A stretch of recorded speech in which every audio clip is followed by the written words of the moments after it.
we're Team Turquoise, and I want to thank the guests for showing up and everybody else for y'all's attention and time. So there's a problem here at Western with attracting more women that we need to. We need to attract more women, and I think we have a few solutions and ideas to help y'all. So there's generally 5 decision-making styles that an individual will have one, and if we can target that decision-making style, then we're more apt to deliver our information better and more tailored to that individual.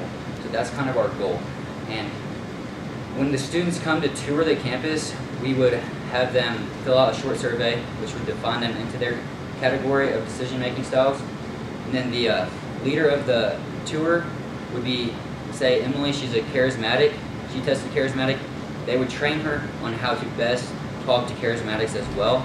That way, when she goes on a campus tour with a whole group of charismatics, she'll be able to deliver the keywords and tailor the information to that student so they pick up on what we need them to know. And yeah, she's gonna talk about the emotional connection, how important it is. Jordan.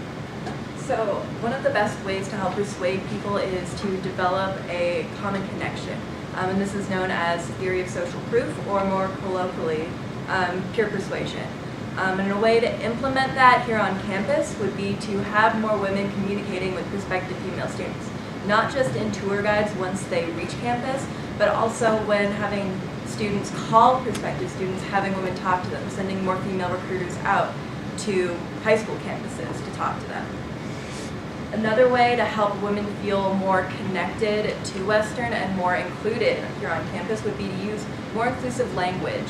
Women in general use this kind of language in our everyday lives, using words such as we, ours, rather than me and I, which is a slightly more male-dominated language. So using this more inclusive language will automatically help women feel more comfortable here on campus.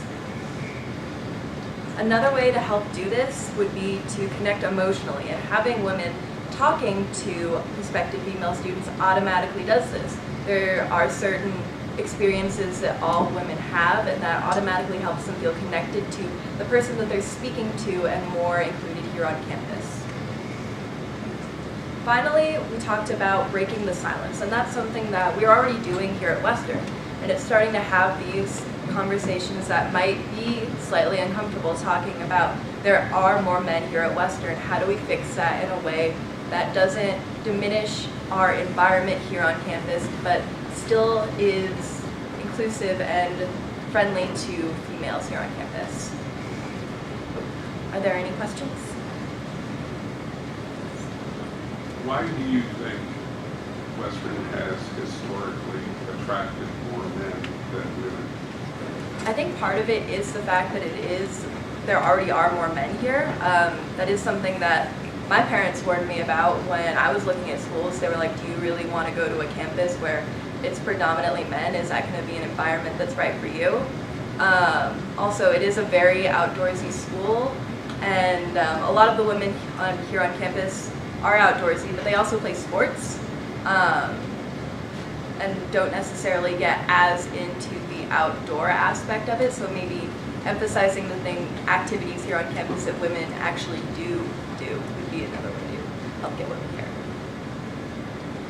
Did you consider trying to turn it to some of this to a positive? I mean, I'm sure there's some decent guys here. Just say, hey, there's more guys, on this campus. Can you say that again? Sorry, I couldn't hear you.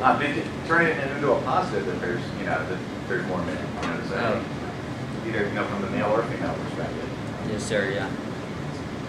I think maybe instead of focusing on male versus female, just focusing on these are the aspects of what Western has to offer, and maybe when talking to women, focusing on some of the aspects that are slightly more female-friendly than male-friendly.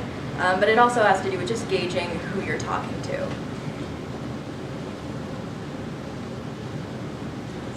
With the kind of like tour groups and everything, what if you just have like an off day and everybody's like a charismatic and there's like 50 people?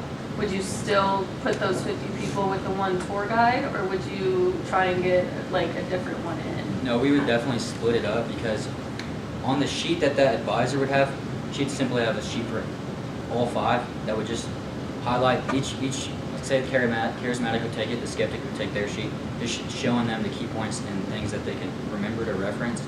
So if it was that busy, you could take a charismatic and give her that card and have her study over it and tailor her information to a skeptic. Yeah, easy done.